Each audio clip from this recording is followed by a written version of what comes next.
Good morning. This is RCB News, and I am Ryan Bowling. Hope you all have had a good weekend. I want to get right down to the news at hand. I want to be reading to you a portion of an article from the New York Post. I believe that is. Yes, the New York Post.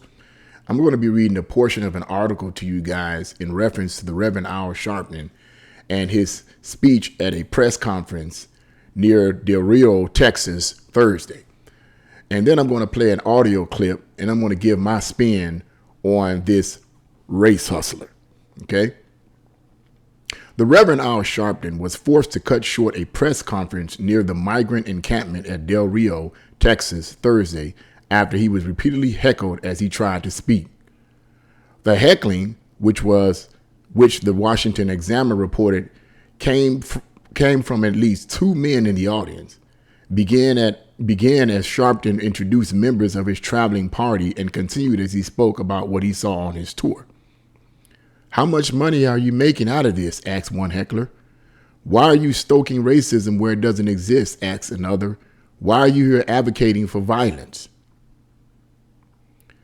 Initially undeterred, Sharpton gave an initial statement during which he accused Border Patrol agents of using, quote, slave-like tactics, end quote, against migrants who attempted to cross the Rio Grande. Images of officers confronting migrants over the weekend caused outrage in Washington and led the Biden administration to order the suspension of mounted patrols in the area. "We went for an hour and toured the place that we feel is a real catastrophe and human disgrace as people around this world watch the Border Patrol use slave-like techniques mounted on horses," Sharpton said. "It compelled us to come and show our voices and presence." Now, that's the end of what he says. Now, I'm going to let you guys hear an audio clip of these hecklers, and then I'm going to give my spin on this. Let's see here. One moment, and here we go. As far as I can throw y'all. You are all crooked. You cannot lead if you don't have a leader in the White House. You're all failure. Stop with the race baiting. Del Rio will not succumb to your nonsense. Del Rio is not a racist community. Red, white, and blue. Through a border. Why are you not? There's no weaponization. You're full of it. A black utility vehicle went on to the target.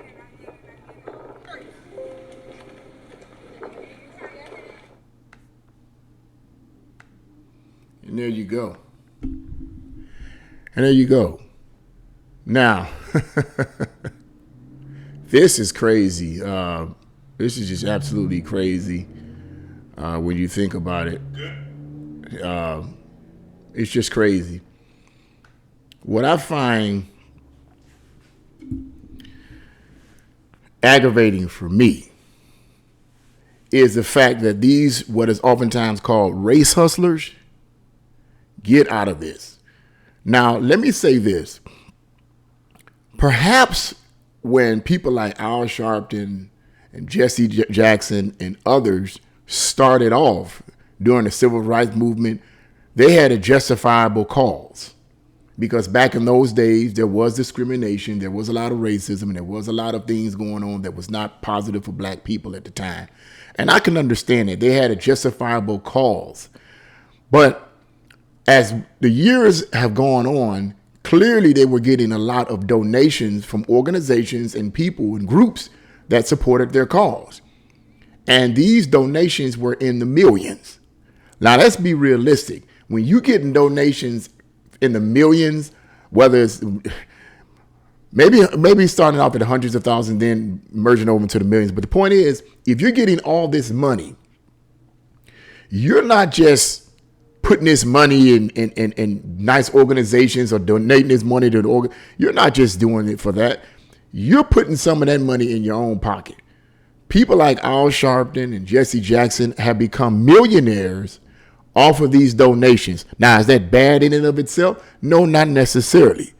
But what I've come to conclude, in my opinion, is that people like Al Sharpton And people like Jesse Jackson have been affectionately called race hustlers are exactly that. They're race hustlers. Why do I call them race hustlers? Because if they no longer stoke up the flames of racism, if they no longer see racism in every situation, in every circumstance, then they won't get the donations.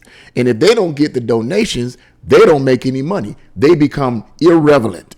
And when you become irrelevant as a spokesman or a spokesperson, when you become irrelevant, it cuts off what you believe to be your purpose.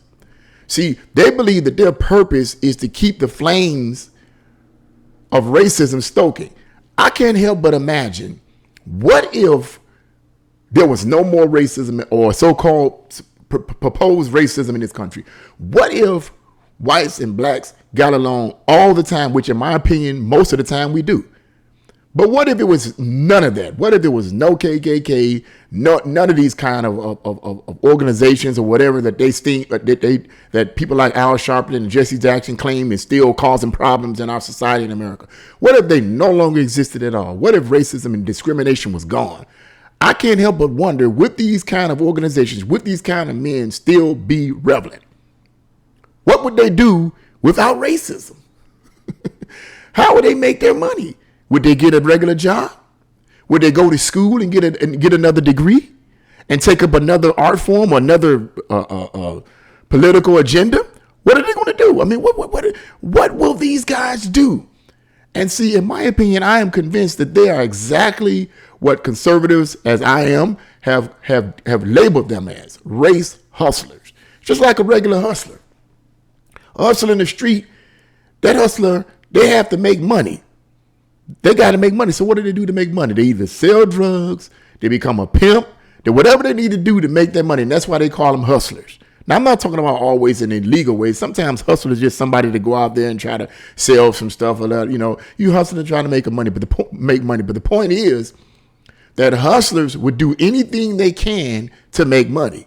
And people like Al Sharpton and Jesse Jackson are nothing more than race hustlers. That's how they make their money. They don't make their money by telling the truth. They'll take any situation and see racism in it. And evidently, according to this article, he saw racism in the fact that all these horses was around these Haitian migrants and these people were being whipped into. That's not true. That is just not true. That is a big lie. But Al Sharpton has to stir up this racism thing. He has to stir this up. He has to keep this going. This is how he gets his money. And that's why the so-called hecklers, if you want to call them that, that's what the article called them. That's why the so-called hecklers was heckling him. Because they're like, man, wait a minute. You're stirring up stuff that doesn't exist. You're stirring up stuff that does not exist. I believe it was years ago. And you guys correct me on this if I'm wrong. There was some years ago that Al Sharpton falsely accused a white person of raping a black person or killing a black person or something like that. I can't remember. But it was a false accusation and it ruined this man's life. And came out that it was a false accusation that Al Sharpton was accused of. It was proven that it was false. And yet this man still goes around yicking and yakking about racism. You just ruined another person's life, and yet he's still walking around yicking and yakking about racism. These race hustlers may have been relevant at one point in time, but they're no longer relevant. Now, does that mean that racism doesn't exist in America? Come on, man. Common sense would tell you, yes, racism does exist here. It's still going to exist, and it's going to exist as long as there are human beings on the planet, on the face of the earth. Racism is going to exist here in America. Racism is going to exist in other countries. It's going to always exist. What does racism mean? What does it mean to be racist? The dictionary definition of racism, not some made-up definition of racism like these Marxist professors trying to make up something, add stuff to it. No, let's go to the dictionary. The dictionary's definition of racism is when a group of people or a person considers another group of people or another person inferior to them. That's what racism is. When you consider another race or another ethnic group inferior to you in terms of intellectual processes or whatever things that you deem your particular ethnic group or race is greater at. So you look down on that race. You look down on that ethnic group. That's racism. That's going to always exist in America, but it's not going to always exist in America. It's going to exist in other countries. And guess what? It's going to exist with different groups of people, not just white people, not black people, not Hispanic people, it's going to always exist because we have flawed human beings on the face of the earth. This is the problem with these liberals. They want to supposedly try to get rid of racism when, to be honest with you, in my personal opinion, they're more racist than anybody else. Because every time liberals / Democrats refer to black people or minorities, okay, the way they deem it, whenever liberals or Democrats refer to other races, it's always in a condescending tone. It's always based on victimization.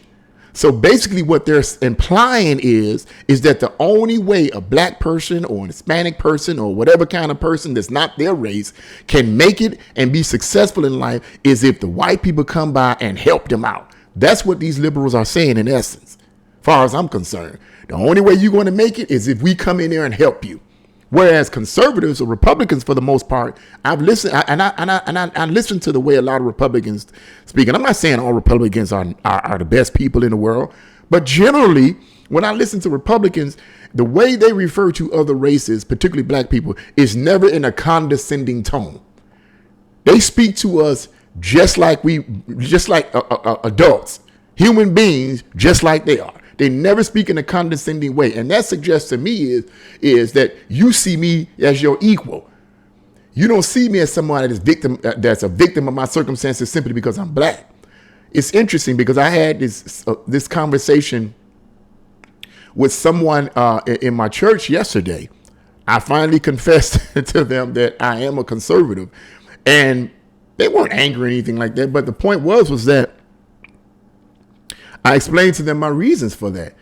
And I explained to them that when it comes down to my racial ethnicity, that's not what defines me. What defines Ryan Clifton Boland is what God says about me, what I say about me, and then my conservative views, which is my political stance, which is conservative. And then the last one on the list is my race. I'm fully aware that I'm a black man. Duh, look at me. Okay, I'm fully aware of that. But if you like anything for example, I'm a fiction writer. If you like anything that I write, if you like anything that I do, I want you to like it because it's well done. I want you to like it well done. I want you to like it because it's a good artistic expression, not because you feel sorry for me and you feel that you need to do me a favor because I'm black. I don't need favors. This is what I was telling a couple of members in my church yesterday. I don't need favors. If you like something that I have, that I offer, I want you to like it because it's good. I want you to like it because it's a good story or whatever it may be. I want you to like it because you value it, not because of my skin color. What did Martin Luther King say? And I mentioned this to them as well. He says he wants to live in a country where we're no longer judged by the color of our skin, but by the content of our character. Judge me by the content of my character. And as far as I'm concerned, the content of my character may not be perfect, but it certainly is valuable. So therefore, when you have people like Al Sharpton and Jesse Jackson and all these other race hustlers, all they're doing is keeping the flames of racism stirred up. And by keeping the flames of racism stirred up, it keeps us further divided. Further and further divided. Let me say this before I close. Several days ago, in my residence here, I went down to the first floor to check the mail. And the mailman was there, but he had his back turned to me. And I had on the shirt that I have on now. United We Stand. You can't see it from here. Let me see if you can see. Can't see it from here. Hold on. Let me stand up. I got to get this a little better. United We Stand, divided we fall, huh? My camera angle's a little bit better. Just said a little bit better. But anyway, I had this shirt on, right?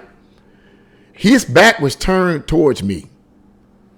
So he didn't, and I'm waiting, I'm waiting to see if he got any mail. So I asked him, I says, well, you got any mail, sir? He's like, and by the way, what I wanted to mention, was the guy was a white guy, older white guy, maybe in his 50s. His back was turned to me. I asked him, I said, you have any mail for me? He says, no, but his back was still turned to me. He says, no, I don't think I have anything for you. What's your name? It's like, Oh no, he said, "What's your name?" I said, "Ryan Bowling." He says, "Okay, let me. I don't think I have anything for you. I had something for you yesterday, and that was the Epoch Times newspaper." So he turned around and he looked and he saw and he looked at me and he's like, "Oh, okay." He says, "I like your shirt," and I was like, "Thank you, sir." And he's like, he asked me, said, "How do you like that newspaper?" And I said, "Oh, it's a great newspaper.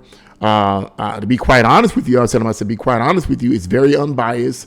I really, really love it because, hey, there's a lot of things going on, man." And I began to talk, and I sensed from this guy that he understood where I was coming from, because he said, "Yeah, that's good, because right now they're dividing us, man, whites against blacks and so forth." And he began to talk. But to make a long story short, I went on about my business, went on back upstairs, but it revealed to me, that little incident showed me that everybody is not thinking the way that the mainstream media wants them to think. Everybody is not divided. Everybody is not looking at other racial groups and seeing them as inferior. And when I heard what he said about the division that's being pushed in our country by people like Al Sharpton and race hustlers and the far leftist Democrats and so forth, keeping us divided, it revealed to me that here was a man that was red pilled. And if he wasn't red pilled, he certainly at least touched it or something. Some of the residues, rubbed out on his fingers, and he put his fingers in the mouth or something. I don't know, but it seemed, and I was so reassured to see to hear and see that another person could see what was going on in our community, could see what's going on in our society. So I just wanted to say that. I just want you guys to hear that video, see that video, at least hear the audio rather, and I just get my spin on it. But what do you guys think about this? I mean, are these people race hustlers? Jesse Jackson, Al Sharpton, are they relevant?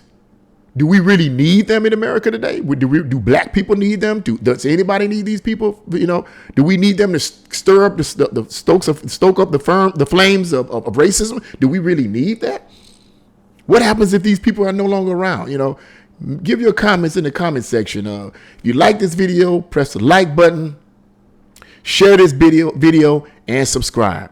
God bless you all, and see you again on RCB News. Have a great and awesome day.